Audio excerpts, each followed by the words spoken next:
तो गाइस आप DSLR use करते हो और डीएसएलआर का 5 खुफिया बटन के बारे में पता तो क्या करते हो,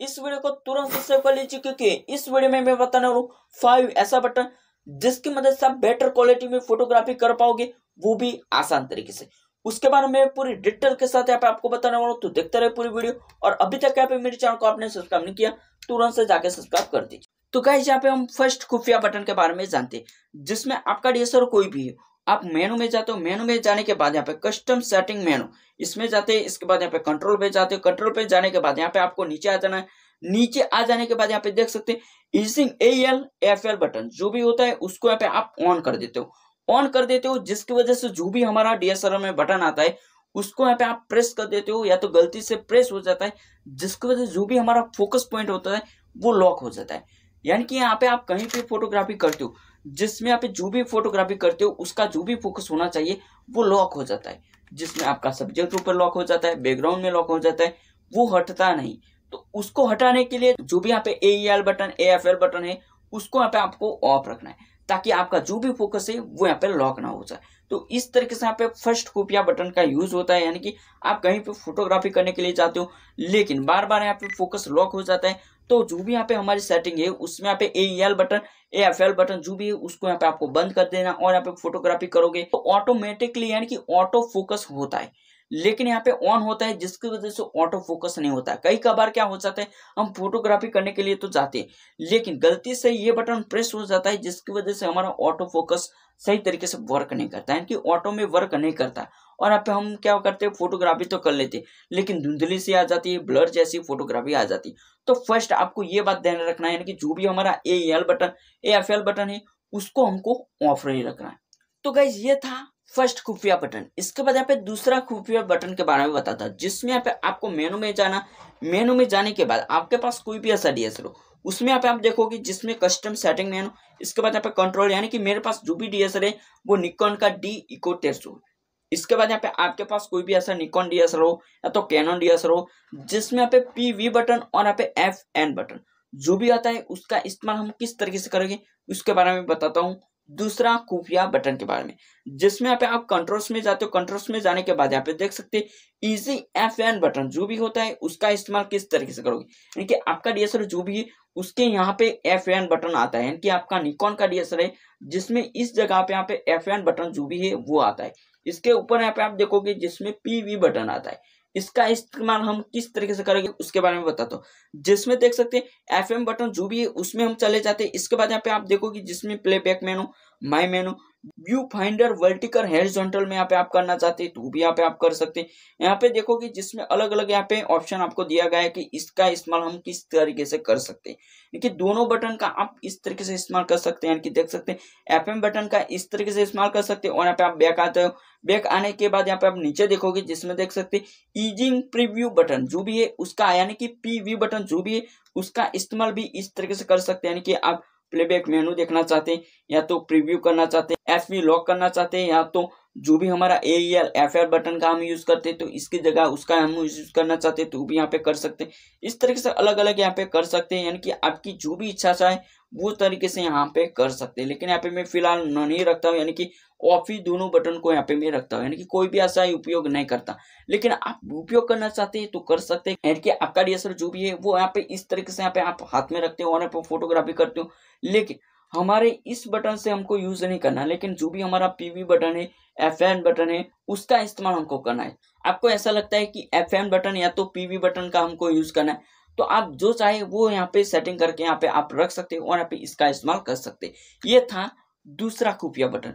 इसके बाद यहाँ पे तीसरा खुफिया बटन के बारे में जानते हैं, जिसमें देख सकते हैं आपके पास कोई भी ऐसा डीएसएलआर हो जिसमें यहाँ पे मोड डायल यहाँ पे दिया गया है। इसके नीचे आप देखोगे जिसमें इसको हम कहते हैं रिलीज मोड है। इसका इस्तेमाल किस तरीके से करके हम फोटोग्राफी करेंगे उसके बारे में बताता हूँ। जिसमें यहाँ पे जो भी हमारा सेटिंग है उसमें यहाँ पे आप सिंगल यानी कि S पे रखते हो, जिसकी वजह से जो भी हमारी फोटोग्राफी है यानी कि जो भी हमारा सेटिंग है वो यहाँ पे S पे रखते हैं, जिसकी वजह से हम एक बार शटर बटन को प्रेस करते हैं और यहाँ पे हमारी फोटोग्राफी हो जाती। लेकिन उसकी जगह हम CL पे करते हो तो हमारी जो भी सेटिंग है यानी कि जो भी हमने फोटोग्राफी की उसमें यहाँ पे टाइम लगेगा। यानी कि सिंगल पे आप फोटोग्राफी करते हो वो तुरंत से कैप्चर कर लेगा, लेकिन CL पे रखते हो तो उससे कम हो जाएगा। यानी कि आप CL पे सेटिंग करते हो जिसकी वजह से जो भी यहाँ पे आपका डीएसएलआर होता है उसमें जो भी हमारी फोटोग्राफी होती है वो 1 to 7 फ्रेम प्रति सेकंड में यहाँ पे कैप्चर होता है, यानी कि इस तरीके से हमारी फोटो जो भी है वो रिकॉर्ड करता है। तो इस तरीके से हमको यूज करना चाहते हैं तो कर सकते हैं, लेकिन आपको ज्यादातर फोटोग्राफी सिंगल मोड पे ही करनी है, क्योंकि आपका डीएसएलआर जो भी है वो जब चाहे तब आप इसका इस्तेमाल कर सकते हैं। लेकिन यहाँ पे कई बार क्या हो जाता है, हम सीएल पे रखते हो, सीएच पे रखते हैं, क्यू पे रखते हैं, जिसके वजह से हमको पता नहीं चलता कि किस तरीके से हमारी फोटो आने वाली है, तो कैसी हमकी फोटो होगी, या तो कितने पर सेकंड में हमारी फोटोग्राफी होती, उसके बारे में नहीं पता होता। तो हमको यही सेटिंग रखना है कि एस पे ही रखना है, या तो जो भी यहाँ पे आपका मोड है उसमें यहाँ पे आप सीएच पे रखते हो, जिसकी वजह से जो भी यहाँ पे आपकी फोटोग्राफी है वो यहाँ पे ज्यादा यानी कि फास्ट होगी। इसकी वजह से जो भी हमारी फोटो है उसमें आधी फोटो व्हाइट हो जाएगी, आधी ब्लैक हो जाएगी, या तो जो भी हमारा शटर होता है वो यहाँ पे पहले खुल के बंद हो जाता है, बाद में हमारी फ्लैश लाइट बदलती है, तो इस तरीके से दिक्कतें होती। तो जो भी हमारा सेटिंग होता है यानी कि सीएच पे रखते हो, लेकिन उसके हिसाब से यहाँ पे आपको आईएसओ अपर्चर शटर स्पीड को सेट करना पड़ेगा, तो ही आप बेटर से बेटर फोटोग्राफी कर पाओगे। और यहाँ पे आप जो भी फेस लाइट यूज करते हो यानी कि टीटीएल फेस की जगह यहाँ पे आप डिजिटल फेस लाइट यूज करते हो, उसमें भी आपको सेटिंग करना पड़ेगा। आईएसओ अपर्चर शटर स्पीड जो भी उसकी शटर स्पीड होती है उसको ज्यादा से ज्यादा यहाँ पे आपको सेटिंग करना पड़ेगा, तो ही आप बेटर फोटोग्राफी कर पाओगे। तो गाइज यहाँ पे ये था तीसरा खुफिया बटन, जिसकी इस्तेमाल करके आप फोटोग्राफी तो कर पाओगे, लेकिन आप गलती भी करोगे जिसकी वजह से जो भी आपकी फोटो है वो बिगड़ भी सकती है। तो इसके बारे में यहाँ पे मैंने तीसरा नंबर इसको दिया है। तो गाइस आप रिलीज मोर डायल बटन का यूज करते हो, जिसके वजह से आपको दिक्कत भी हो सकती या तो फायदा भी हो सकता है, लेकिन उसके बारे में आपको नहीं पता तो इस वाली वीडियो को आप देख लीजिए, क्योंकि इस वीडियो में यहाँ पे मैंने पूरी डिटेल के साथ यहाँ पे आपको बताया कि किस तरीके से बटन का यूज करके कैसे आपको फोटोग्राफी करना है, उसके बारे में मैंने पूरी डिटेल के साथ यहाँ पे आपको बताया। तो जाके इस वीडियो को पूरा देखिए। और खास बात आपको ये ध्यान रखना है कि जब भी आप फोटोग्राफी करने के लिए जाते हो, उसमें पे आप आउटडोर फोटोग्राफी करते हो, इंडोर फोटोग्राफी करते हो, या तो कहीं पे आप फोटोग्राफी करते हो, लेकिन जो भी हमारा रिलीज मोड डायल बटन है उसमें आपको सिंगल यानी कि एस पे ही रखना और यहाँ पे फोटोग्राफी करना, वो खास बात आपको ध्यान में रखना है। इसके बाद यहाँ पे मैं चौथा खुफिया बटन के बारे में बताता हूँ, यानी कि आपका डीएसएलआर जो भी है उसमें यहाँ पे आप देखोगे जिसमें यहाँ पे आपको लाइव व्यू बटन देखने को मिलता है, उसका इस्तेमाल करके हम फोटोग्राफी भी कर सकते हैं और यहाँ पे मूवी रिकॉर्ड भी कर सकते हैं। वो कैसे, वो यहाँ पे मैं बताता हूँ। इसके साथ यहाँ पे आप जो भी इस्तेमाल करते हैं यानी कि आप मूवी में सेटिंग करते हो और यहाँ पे आप फोटोग्राफी करना चाहते हैं तो भी आप करोगे। वो कैसे करोगे वो यहाँ पे मैं आपको दिखाता हूँ, जिसमें जो भी यहाँ पे आपका डीएसएलआर होता है उसको यहाँ पे आप कैमरे में रखते हो और यहाँ पे आप फोटोग्राफी करते हो तो आपकी फोटो आती है, लेकिन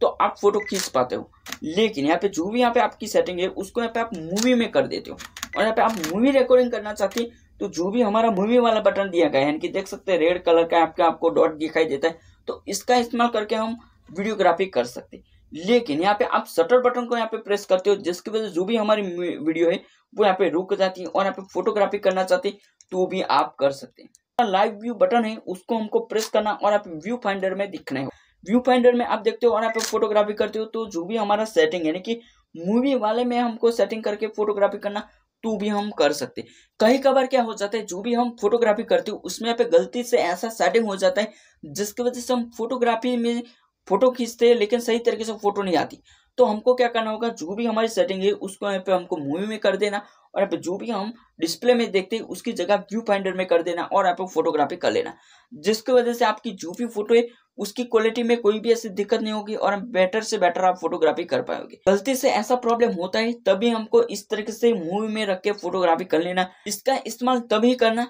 जब आपको बहुत ही जरूरत, आपके पास समय नहीं और यहाँ पे आपको फोटोग्राफी करनी, तभी यहाँ पे आपको इस तरह की सेटिंग करना, नहीं तो आपको इस तरह की सेटिंग नहीं करना। और यहाँ पे आप जब भी यहाँ पे आप फोटोग्राफी करते हो तो उसको यहाँ पे बार बार देखिए कि कैसी फोटो आती है, किस तरीके से हमको सेटिंग किया है, किस तरीके से हमारी फोटो आती है, वो यहाँ पे आपको चेक कर लेना। जब भी यहाँ पे आप शटर बटन को प्रेस करते हो और यहाँ पे फोटो सही तरीके से नहीं होता तो आपको क्या करना होगा, जो भी हमारी सेटिंग यानी कि हमने मूवी में सेटिंग करके फोटोग्राफी करते तो आपको फोटोग्राफी में कर लेना। इसके बाद यहाँ पे 2-3 फोटोग्राफी करना, इसके बाद यहाँ पे फिर से आपको मूवी में कर देना और यहाँ पे आपको फोटोग्राफी कर लेना। तो इस तरीके से सेटिंग करके आप बेटर से बेटर फोटोग्राफी कर पाओगे और यहाँ पे कोई भी ऐसी दिक्कत नहीं होगी। वो मैं लाइव प्रूफ के साथ यहाँ पे आपको बताता हूँ, क्योंकि मैंने खुद इस तरीके से इस्तेमाल करके कई बार यहाँ पे फोटोग्राफी की, इसलिए यहाँ पे आपको बताता हूँ। तो गाइस ये था चौथा खुफिया बटन, इसका इस्तेमाल करके आप फोटोग्राफी भी कर सकते हो और यहाँ पे वीडियोग्राफी भी कर सकते हो और यहाँ पे वीडियोग्राफी में आप फोटोग्राफी करना चाहते तो भी आप कर सकते। इसके बाद यहाँ पे लास्ट और यहाँ पे 5वां खुफिया बटन,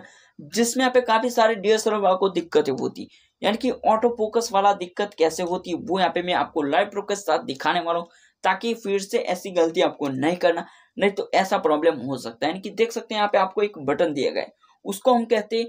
लेंस रिलीज बटन। इसका इस्तेमाल हम लेंस चेंज करने के लिए करते हैं, लेकिन कई कबार क्या हो जाता है, हम फोटोग्राफी करने के लिए तो जाते, हम फोटो तो खींचते, लेकिन यहाँ पे हमारा ऑटो फोकस नहीं हो पाता, या तो ऑटो फोकस में काफी सारी दिक्कत होती। तो वो कैसे होती है, यानी कि जो भी हमारा रिलीज बटन होता है वो प्रेस हो जाता है, या तो गलती से हम क्या करते हैं, हम इस तरीके से फोटोग्राफी करते हैं, या तो इस तरीके से हम पकड़ते हैं, जिसकी वजह से जो भी हमारा रिलीज बटन है, यानी कि लेंस रिलीज बटन है, वो यहाँ पे प्रेस हो जाता है, जिसकी वजह से जो भी हमारा लेंस है वो गलती से हिल जाता है। जैसे यहाँ पे हिल जाता है, जो भी हमारा ऑटो फोकस है वो चला जाता है, जिसकी वजह से जो भी हमारा डीएसएलआर होता है वो सही तरीके से वर्क नहीं कर पाता। यानी कि हम जब भी यहाँ पे फोटोग्राफी करते उसमें कोई ना कोई दिक्कत आ जाती है, या तो ब्लर फोटो आ जाती है, या तो ब्लैक फोटो आती है, या तो हमारी फ्लैश लाइट नहीं चलती, या तो हमारा लेंस जो भी है वो टाइम लेता है फोकस करने में, इस तरीके से दिक्कत होती है, या तो हमारा डीएसएलआर सही तरीके से वर्क नहीं करता, ऐसा भी प्रॉब्लम होता है। वो कैसे होता है, यानी कि जो भी हमारा लेंस होता है वो सही तरीके से नहीं लगता डीएसएलआर के साथ,